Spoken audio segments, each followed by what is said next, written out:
Hello, everyone, and welcome back to the Barbell Mamas podcast. I am so excited to be talking with Meg Scanlon today. She is an international level powerlifter, a national level weightlifter, and a mom of twins. And so Meg has had an incredible journey from pregnancy. Well, she had an incredible journey before her pregnancy, into her pregnancy with twins, and then coming back to a very high level of powerlifting after giving birth. And 2 years postpartum, she actually broke all of her personal records. In her last competition, she had a total of 1,184 pounds, 537.5 kilos. She squatted 418, benched 314, and deadlift 452 pounds. And so she is absolutely smashing this idea that you cannot get strong postpartum. And so I am so excited to be talking to you. So welcome to the show, Meghan. And I can't wait to kind of dive into this a little bit. So I want to kind of just get started by letting you introduce yourself if I missed anything, and tell us a little bit about your powerlifting journey before kiddos, the decision to get pregnant in the middle of your career. What did that look like? And kind of talk about your pregnancy postpartum journey. Yeah, thank you. No, that was a great introduction. Better than I could have introduced myself. So I found powerlifting in kind of a roundabout way. I was running, marathons and Ironmans just as a way to be competitive with myself after playing sports all growing up through college, as a way to fulfill that part of me. And I found powerlifting through a gym that I was like renting space out of. There was a lot of powerlifters in it. So I kind of just happened my way into it. And at the time, I was in my later 20s when I first started powerlifting. I was probably like 26 or 7 when I first decided I was going to do a meet. I'd been lifting before, like under the barbell before for sports. So like for performance, but never for absolute strength. And as I kind of dipped my toe, I realized perhaps it could be something that I could be competitive at. Now, I didn't realize Understatement of the year. Yeah, I didn't realize at the time like where this journey would take me literally and figuratively. And I never expected to say like find my sport when I was 28, and went to my first nationals and realized like, hey, I'm actually kind of good at this. Maybe I should test the waters. Like maybe I should throw more into this and see what I can do with it.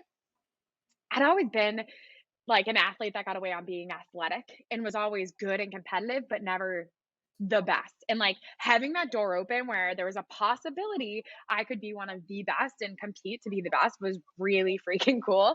So it was something that I decided to chase. And that's kind of how I got myself into competing nationally and then internationally for powerlifting in my late 20s, early 30s. And that was something I didn't expect from a standpoint of more like having children. you know, when I got married, I think I was either 26 or 27, and in my head, we've been dating for a little while. We got engaged and we're getting married. And in my head, I was running for myself. And I thought, we're going to get married and have kids because I've always wanted to have kids. And I figured I'd have kids in my late 20s and we're, settled down, we're ready. And then I started to find this sport. My poor husband. Luckily, he's very supportive. I started to find this sport that I was good at the same time I thought I'd be having children. Luckily, he was very supportive of me kind of pursuing that before we had kids, and seeing what that might look like. Yeah. So for me, I saw powerlifting initially as being a window of 2 to 3 years, perhaps, where I could really go after this and test the waters of what might happen. And it's definitely the reason I made some of my early on decisions in powerlifting. And it was never something that I thought I'd come back to with small children at the same level. Yeah, that's incredible. So you kind of waited a couple of years and tried to see what powerlifting would bring for you before you decided. Kind of where was like that turning point for you where you were still doing incredibly well in powerlifting to think, okay, well, maybe I'm going to pause maybe Yeah. forever and retire, or at Right. least for right now. Kind of what was that decision like for you? Yeah, I really wanted to feel, and I don't know if you can ever feel ready to have kids, right? Like Yep, that's kind of you're scary like, all the time. absolutely. You're like, what is going to happen? I don't know what this is going to look like, but I want to feel ready to have children. And I didn't know what that was going to mean for me in Mhm. terms of athletics. So for me, I decided to move up a weight class. And Yep. I was like, I'll wait a full year, see if what happens. And then I started to run into some injuries. Mhm. And there was a meet that happened to be right before COVID that I did, right before shutdown, the Arnold, like that weird Arnold, right before everything Yeah. shut down. Yep. And I was actually supposed to compete at that meet, weightlifting. really? Yeah. Yeah. We would have Yeah, met right so I there. did the weightlifting meet. Oh, We yeah. would've, we literally would've, because I And did we the would have been in the weightlifting same meet. weight class, but I would have been in section F and you would have been in section A. And I did both meets and I had fun. Like I had no expectations and I just had fun. I had a great weightlifting meet. I had a terrible powerlifting meet, but I still had fun. And that was when I was kind of like, if I can do this sport and do it where I don't necessarily need to be the best, but I can have fun and like chase Mhm. that feeling, I'm ready to have children. Yep. Um, so it wasn't that I was committing to say retiring from powerlifting completely, but Yep. retiring from that elite level aspect. Yep. I was okay with that at that point in Yep. time. And I kind of knew that going into the meet. Like I had a feeling in that training cycle too. Yeah.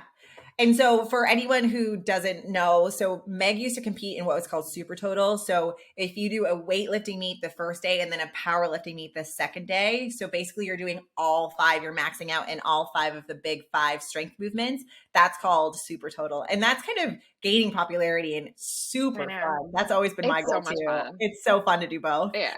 And it takes a certain amount of mental toughness, because you do feel pretty beat up after a weightlifting meet that you go into a powerlifting meet the next day. But that's kind of what she was talking about with that Arnold has both a weightlifting track and a powerlifting track, and so she was able to compete at both. And so what did your fertility journey look like? Did you change So anything? no, I didn't. I just kind of existed.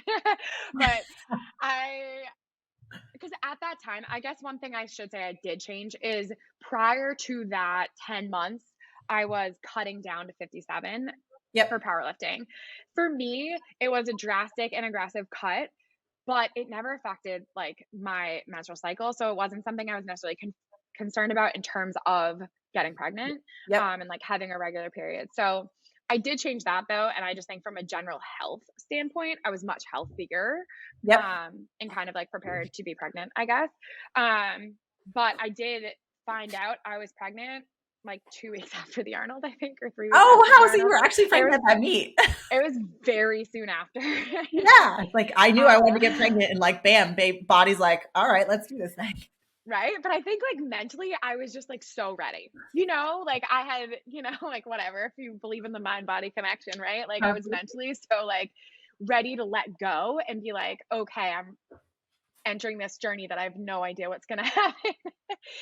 Which for me is scary because I may or may not be what I like to call type A minus, where I like to have a lot of control over things. Well, and you definitely did not have control when you found out that you were pregnant with twins. Like No, what was that no. journey like for you? um, Yeah. So I, for one reason or another, my husband always teased me that he's like, you're just gonna have twins because that's like how you do things. You can't just go in a little bit. And there are twins in my family, so it wasn't like, completely random. Him saying that, but I was like, no, it's not gonna happen. And Yeah. then it was during COVID, so he couldn't come with me, and I came out and I was like, Oh my god, you had I to was find like, that out by yourself. yes. And I was like, you are correct. And he was like, I don't know if I'm happy or scared. Or I was like, why did you even put this? Yeah, No you shame in jinxed the us. world. Yes, exactly. So that was kind of the initial reaction, um, to finding out I was having twins. Yeah, Yeah. So what? weird time.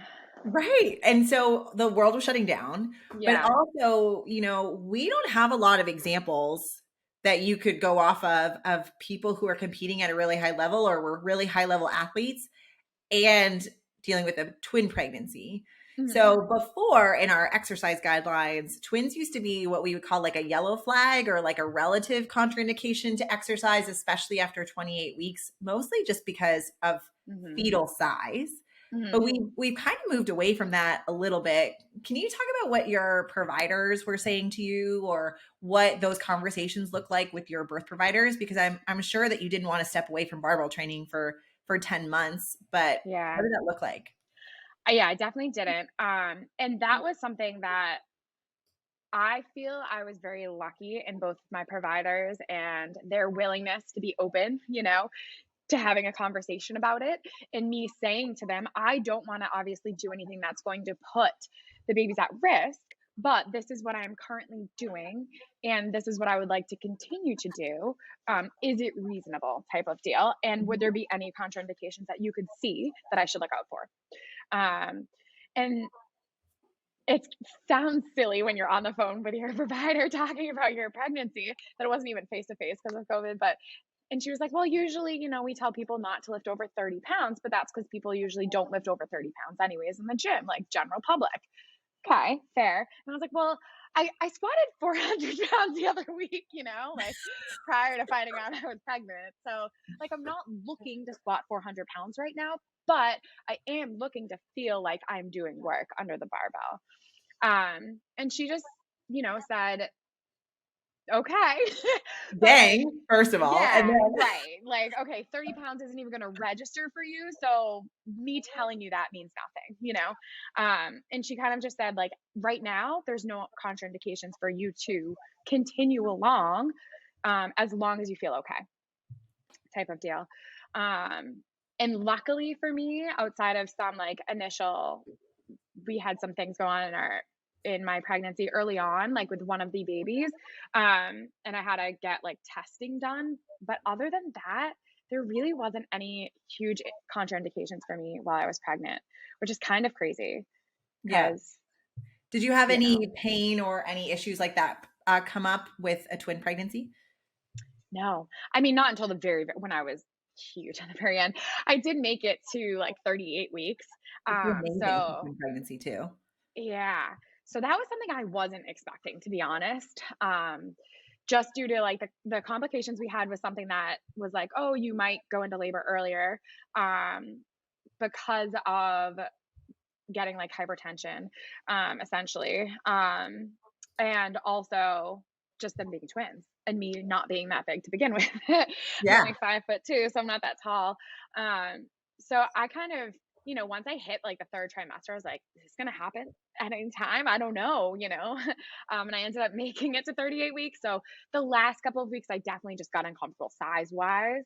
Mhm. Um, and ironically, more with just moving, like walking was so uncomfortable, but squatting always felt fine. Yeah, I used to say that too. So I was weightlifting before I got pregnant with my daughter, and running felt terrible around 17, 18 weeks. But I could like snatch and clean right up Mhm. until, well, I got rid of snatching because I didn't want to like loop my barbell, but I could clean until pretty close to delivery. And Right. you have people who are runners who felt Mhm. so good running their entire pregnancy, and they would feel really terrible in things like squats. So it's probably just, your body is so strong in those movement patterns. Mhm. But that's also amazing that you didn't, it probably was because you were so strong that you didn't feel as much of that pain because you had so much support from the muscles you had developed over so many years of barbell training. I agree, like 100% agree with that and think that's absolutely true. And I did work with like a pelvic floor physical therapist too while I was pregnant, which I think was such a great thing. Even just having another, you know what I mean, like mind in there and helping me figure out the training and being aware, of what I should be looking out for, type of deal. So it made me very confident in what I Yeah. was doing. And since I didn't necessarily think I was going to go back and compete and try to compete at an elite level, I also felt like I was very forgiving with myself. In training, and some weeks I did exactly what I thought I would do, and some weeks it didn't look anything like I thought it would, and that was okay. And we just moved right along. So I think because I didn't try to force anything, I always felt pretty good. Yeah, that's amazing. So tell me how labor and delivery went for you and then into that early postpartum phase. Yeah. So I did get to, I want to say I was like 37 in like 3 days or something. And I had a doctor's appointment and I got really swollen the last, say, couple of weeks, which is also understandable given how big I was. But I ended up being admitted because I started to have like protein in my urine. So I was admitted, say, I think on a Monday or a Tuesday and started to be induced. Um, and Literally, I got to the hospital. I had like one of the MFT scans. They moved me to labor and delivery, and I started to feel so terrible, Christina. Um, like I started projectile vomiting. And then I kept complaining about heartburn, which I never had heartburn during pregnancy and don't usually on a typical basis. It wasn't heartburn, but I kept being like, it's the worst pain of my life. It was like I was having that like epigastric pain. Yep. Um, so I kind of quickly turned the corner of, being feeling pretty good to not feeling great, and having all of the characteristics of health. So for me, it didn't necessarily show up in my blood pressure initially, but it showed up in all of my labs. So my labs started kind of tanking pretty quickly. So I was being induced and probably got to, I was like, say 36 hours into the process. I'd had like a Foley bulb thing. I had the Pitocin going. My body did not want to have these babies. Or shall I say, one of my children did not want to. Baby A didn't want to come out, and baby B was like, "Come on." But I was only 5 centimeters dilated, and literally just from like the mechanical dilation. It was progressing very slowly. I Yep. had to have an epidural because my platelets had dropped beneath 100 very early on, which was like something that wasn't my ideal, but I also didn't want general to have a C-section. So here I was trying to get this labor to move faster and it just wasn't happening. And then it was like the second morning I was there, my doctor said, like, I can let you try to labor. We can bump the Pitocin more for like 3 to 4 more hours, but that's kind of it for like where I was. Babies were fine, but my body was like, we need to get them out of Yeah, here. yeah, yeah. So at that point in time, I just said, do you realistically think that in the next 3 hours I'm going to see that much of a difference? And she was like, "Ugh, realistically, no." And I was like, let's get the show on the road. Yeah. Bring me to that C-section table and let's get these babies born. Yeah. Um, So you so were showing signs of high blood pressure and then you were showing signs of protein in the urine, that kind of thing for help? Yeah, so I didn't have high blood pressure actually. I had the protein in my urine, and then when I got admitted, they started doing blood work, and all of my like liver labs and enzymes had Gotcha. kind of like started to decline, and then they started declining pretty quickly. So at first, I think she thought we had a little bit more time, and then after 24 hours, they kind of like plummeted, and she was like, I don't really want to let you keep going at this because Yeah. it's Because not we going too want to hot keep for you, you. yeah, we want to keep you safe for sure. So what Right. is so C-section, babies Yes, came out healthy. they did. So I had a C-section. Um, How was your health postpartum? I was just happy it was over. I had to stay in labor and delivery for 24 hours, like to get magnesium. And I had to stay in bed for those 24 hours. And I think they thought I was the funniest person alive because all I wanted to do was get out of bed. Because at this point, I went from thinking I was getting induced, I could move around, I was going to labor these babies out, um, maybe not get an epidural, to like not being able to get out of bed because Wow. of needing magnesium and needing monitoring, to needing to have an epidural early, to having a C-section. Um, so at that point in time, I was like, it's over. I want to get out of bed. And they thought I was nuts. So 24 hours went by, the magnesium was over, and I was like, can I get up now? And the nurse was like, I think we should take it slowly. But Let's get you yeah, in the wheelchair. And I was like, but can I stand up? So I love by that. the time I got to the maternity ward, I was just ready to like move around. And I was excited to move around. And I use that term lightly, obviously, because I did just have a C-section, but Yeah. I felt so much better after the babies were born in comparison to how I felt before. Oh, that's great. And then what does Yeah. your early postpartum look like? And then where did like the decision of maybe I am going to compete in this I know. come from? Yeah, come from. So early postpartum was obviously a little bit slow moving, just because of the C-section in general. Yeah. But I did feel better than I thought I would, if that made sense, and what I envisioned a C-section, the recovery from a C-section would feel like. Mhm. I definitely felt better than I thought I would. I was having like a little bit of uncontrolled blood pressure postpartum, so that Yep. was like something that I would say not delayed some of my recovery, but in a way, Yep. just delayed a little bit of it and how I felt. But I started moving around earlier than I thought I would.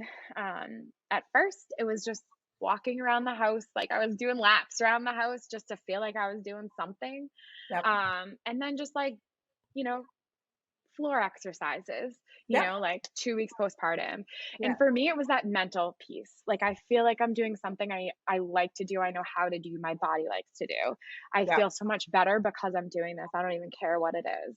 Yep. Um, and again, I was still working with a pelvic floor PT, and she had me like progress to body weight and then how much your baby weighs. And it was just those little tiny milestones that felt so good. Yeah. And I think, we talk to individuals who really enjoy exercise, and Mhm. 6 weeks legitimately sounds like an eternity. I So know it long. did for me for both my babies. I know I've had so many active individuals who are like, please, Christina, don't make me. We get people asking us on the Barbell Hmm. Mamas, do I actually have to wait 6 weeks? Hmm. And it's always this conversation about, what that looks like and what you're doing already and how to approach that in the right way. But it's the mental health side of things. When Hmm. you use exercise as a mental health outlet and you've done that for so long that it can make you feel very stale, especially when your body doesn't feel good when it isn't moving Hmm. and you have this new baby and all these types of things. It gives you that little mental health kick. Hmm. Yeah. Um, so I guess for me, it kind of snowballed, you know, from Mhm. there. And also, it was COVID during the time and it was winter. So I have a garage gym, and I was like, this is one thing that I can do, that I know what I'm doing in the 24-hour period, because the other 23 and a half hours, I have no idea what I'm doing. And you have no control if you sleep, when you eat, what happens, right? Especially with two. Exactly. So and that's all it was initially. It was just like I got in for 20 minutes and did one thing or two things, and it just felt good, and that was it. And then the winter progressed. So there's no going outside where I am in the winter, especially with newborns. So I just started progressing, like simple linear progression of what I knew how to do, and it felt good. And then it just kind of snowballed into maybe I should compete Yeah. because So it's did you something I try know how to do. for your first meet, how far were you postpartum?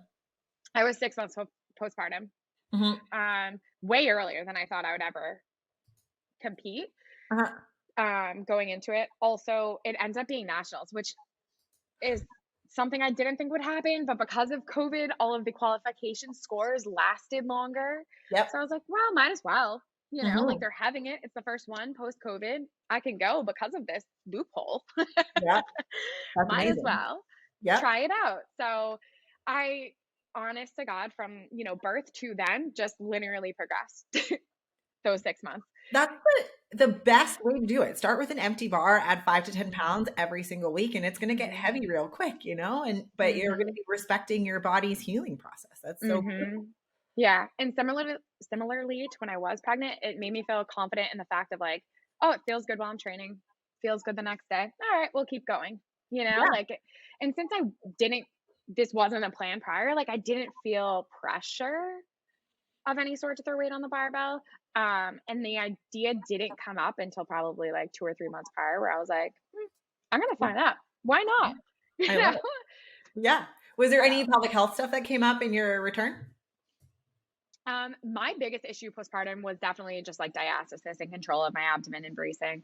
And that also took a long time. So it Mhm. never was painful in any No. way Yeah. or anything like that. And the biggest way I can describe it is just like with squatting, I could tell under heavier loads that my brace wasn't as efficient or strong. And I couldn't grind any type of weight because it would just be a fail Yep. Yep. because there was no pressure Yeah. or, like a leaking of efficiency essentially.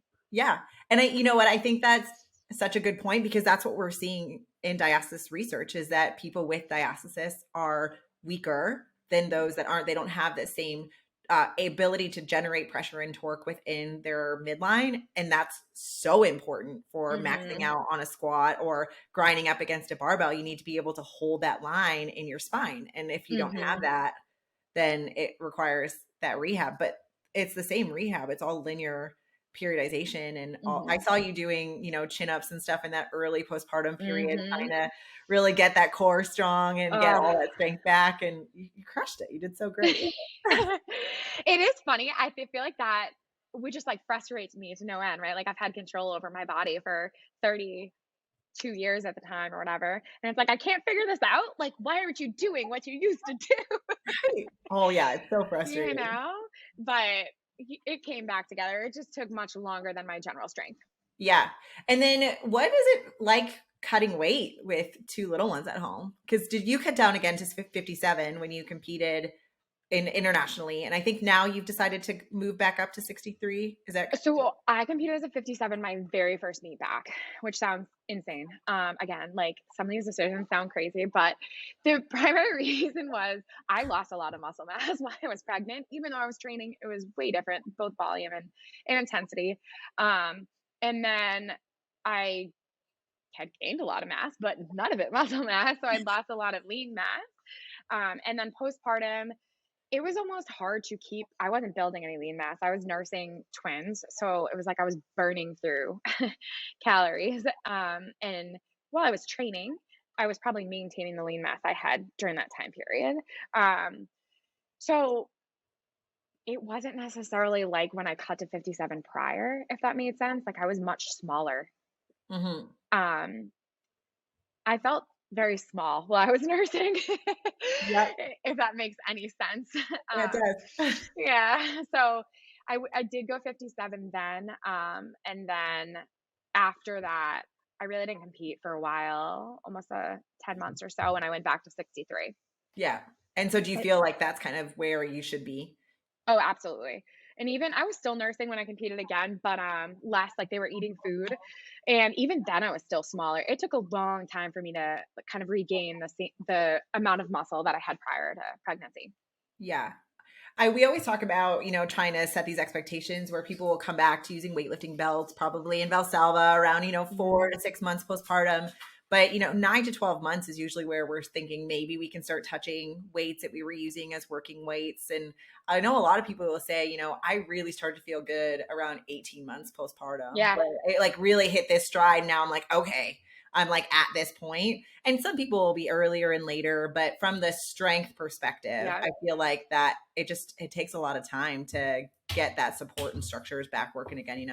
It's funny. That's literally what I tell people. I'm like, I was technically on book stronger a year after, but I didn't feel stronger until 18 months. Yeah. That's when I really felt like, oh, I'm stronger and I'm probably going to continue to gain strength. Yes. Yeah, you kind of have this like turning point. And it's funny because then that's when people are like, well, should I get pregnant again? We got into this cycle, right? Where it's like, I feel really good. Maybe I should do this all over again and do this whole process again. It's just so funny that that's exactly where our conversation goes. Yeah. And so what was one of the most surprising things to you about being a pregnant or postpartum mom? What is one, like, or mom in general, can be mom athlete or mom. Like, what was the thing that, they never told me, or I wish I would have known? I thought, and this sounds crazy too, but basically becoming a mom and trying to be an athlete is crazy. But I thought that I would become a mom and like not want to compete. Like somehow that was it, like I was gonna lose that part of me, not because I was giving it up, but like I wouldn't want to, and that wasn't true. I'm glad that it came about the way that it did, almost like accidentally, just because of circumstances.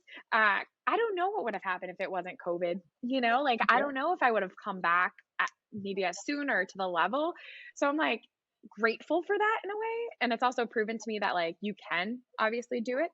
And it's given me a lot of patience in the process, and respect for like the smaller things as well. And I think because of that, it's made me a better athlete. And I think that I didn't expect. Like, I'm a much better athlete now than I was prior. Yeah. I always think too that when you become a parent and an athlete, you don't take time for granted and No. you become very adaptable. Mhm. And that is a virtue in competition, right? Like if you think about, I've had meets Mhm. or competitions where my kids slept terribly the night Yeah. before. And there's nothing that you can do about Right. that, but it doesn't stress me out in the same Mhm. way as Mhm. if I was competing before kids and I had a really terrible night's sleep. Like I would be really stressed. And so Yeah. that adaptability, because Huge. nothing ever goes the right way in No. competition. No. And so to be able to roll with that, I Yeah. think being a parent really helps with that. Without a doubt. I was very rigid before having kids, and having kids has made me so much more flexible just in general, but also as an athlete, like I am rigid in terms of my day, what I need to accomplish in this 24-hour period. Like I'm Mhm. pretty rigid, but how that happens, I'm so much more flexible. Yeah. And I so much more flexible with letting, like you're saying, like a day that's not that great, it has to roll off your back. Same thing Yeah. with training. You're gonna have days in training that aren't that great. And now it's like, all right, I'm done with training, it's over. We're moving on. Yeah. And Rather I than letting totally, it eat at you for yeah, days and days. 100%. And that's like one of these blessings about being a parent Mhm. athlete because it's really hard to be a mom and an athlete at the same Yeah. time. Yeah. And so to have some of those like kind of shining lights or like positive Mhm. aspects of it, I think are really helpful. I joke about it now of competing internationally. I'm like, well, time zones don't matter to me anymore because what's a 24-hour night and day, anyways? I've gone through regressions, man. Like I It think doesn't matter when I sleep as long as I that's get some. amazing. Hey, you know what? You're Yeah. gonna have, the really neat thing I've talked to people about this is like when you are really structured and on point for everything, you notice any deviation too, right? Like Yes. your macros are like on point, and then you're going to an international meet and you don't have the food that you need, all that kind of thing. Like versus like I've had times where the only thing I eat is like the crust off my kid's plate, Mhm. and I'm still training that day, and so Mhm. you get a little bit better with those swings. I think you're absolutely right. That's Mhm. awesome. Yeah, Yeah. very, very cool to see. All right, Meg, where can people find you if they want to get coaching from you or to follow your journey? Where can they find you?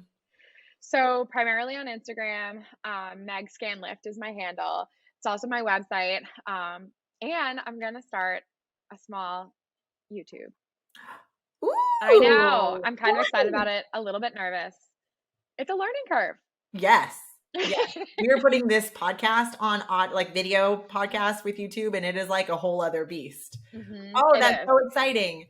Yeah. When you announce that, I'll make sure to update the show notes to have your YouTube channel on there too. And I'll put Yeah. all of your links to your website and your Instagram handle in the show notes for this episode. Cool. Thank you so much for hanging out with us today. I think that you are just such an inspiration, and I have loved following your journey. You and I have connected a couple of times online, and I just think that, you're just showing what we can do as a mom athlete and just being such a great role model for other women who are in the sport, who are having these thoughts around, blending motherhood with sport. So thank you so much for sharing your journey with us and taking the time. Thank you. I appreciate it. Yeah. All right.